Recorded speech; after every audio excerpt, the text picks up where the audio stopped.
يسعد اوقاتكم يا احلى متابعين. تعالوا معي لنساوي اطيب بيتي فور سابليه ممكن تساووه، سهل وبسيط. اول شي لنحضر مقادير. بدنا كمية 250 غرام زبدة. طبعا رح نساوي كميتين، كمية على شوكولا وكمية على حليب. كل كمية رح احكي مقاديرها هلا. هي 250 غرام زبدة وبيضتين ومعلقة فانيليا، وثلاث ارباع الكاسة سكر بودرة، وكاسة ونص طحين، وثلاث ارباع كاسة الكاكاو. بنعجنهم مع بعض لحتى يصير قوامهم متماسك. طبعا كمية الطحين تختلف من حسب النوع.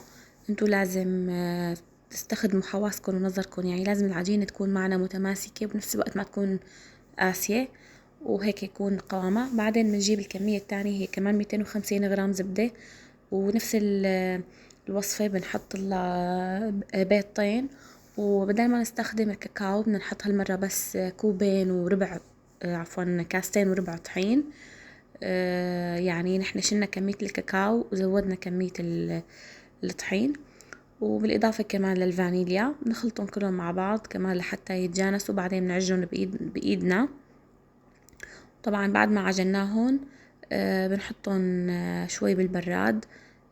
فيكن تتركوهم ممكن ساعتين ثلاثة، فيكن تتركوهم 4 ساعات لحتى يصير القوام شوي بارد وفينا نشكله. بعدين بنجيبه بنمده على الطاولة وبنقطعه بقطاعات الخاصة بالسابلة.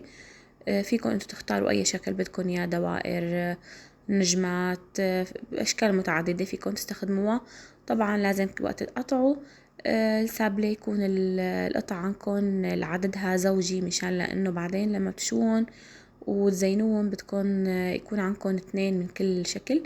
وهي بعد ما جهزناهن طلعت طبعا عندي كمية كتير كبيرة. وهي هون حبات القهوة كمان. طبعا التشكيل هو ذوق وفن، كل واحد حسب هو شو بحب.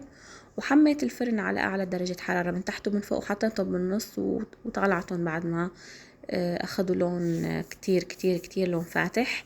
ما بصير يغمقوا كتير، يعني ممكن 7 دقايق اقل بالفرن.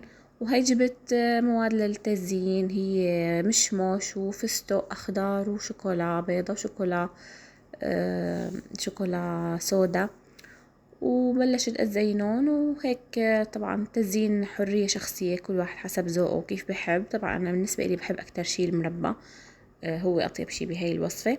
طبعا هاي الوصفة بتختلف عن البيتي فور، انها وصفة يعني شوي بيجي متماسك اكتر من البيتي فور، ولكن الطعمة هي تقريبا نفس الطعمة. وهي هاي الوصفة كتير الناس بيحبوها للضيافة، يعني تعتبر هي ضيافة كتير فاخرة.